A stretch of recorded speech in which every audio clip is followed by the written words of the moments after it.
Greetings of the day. Welcome back to our computer class. Today we will start a new chapter number 10, Algorithms and Flowcharts. Children, in your daily life, you perform several tasks by carrying out certain steps to get a desired result. Let us understand this with the help of the following example. Every morning your mother gives you a glass of fruit juice. To get a glass of orange juice, get the oranges which are enough to get a glass full juice. Peel the oranges. Cut the oranges in small pieces. Get the juicer ready. Place each piece in the juicer and extract the juice in a glass. Similarly, a computer is used to solve a problem through a step-by-step procedure. A computer is a machine that solves the problem according to the instruction given to it. A set of instructions written in a computer language is called a program.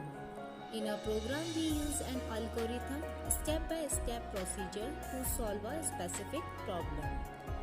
Now let us learn about algorithm. Algorithm is a sequence of steps to solve a problem.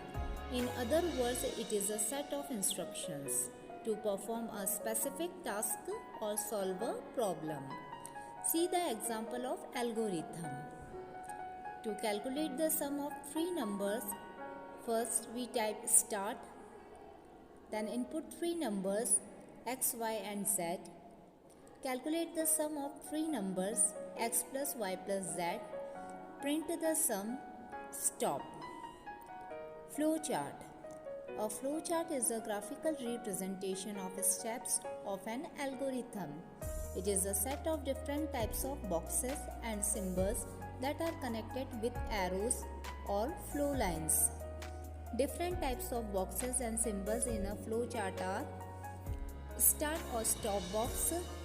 An oval represents the start or end point. Input or output box. A parallelogram represents input or output. Process box. A rectangle represents a process. Flow lines.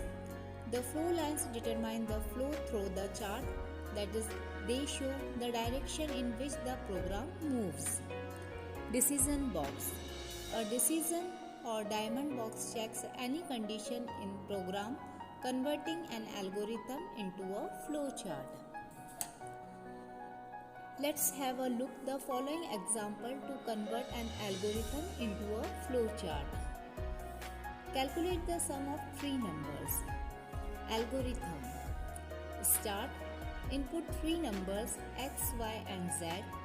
Calculate the sum of three numbers x, y and z.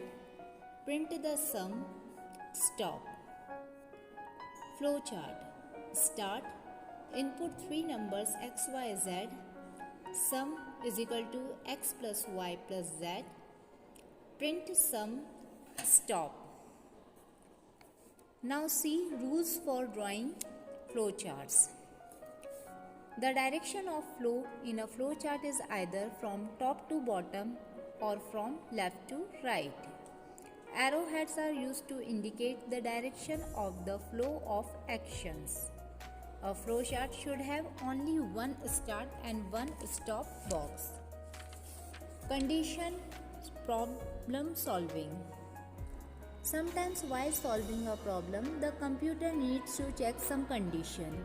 This means that the computer will run the program only if the condition is true. We use if-then-else statement for this purpose. But when the condition given with if is false, then the computer will follow the instructions given after else and follow the further steps. This problem solving method is called the conditional problem solving. Loop. A loop has a purpose to repeat one and more statements a certain number of times or until a condition is fulfilled by using a loop. That's all for the day. Thank you.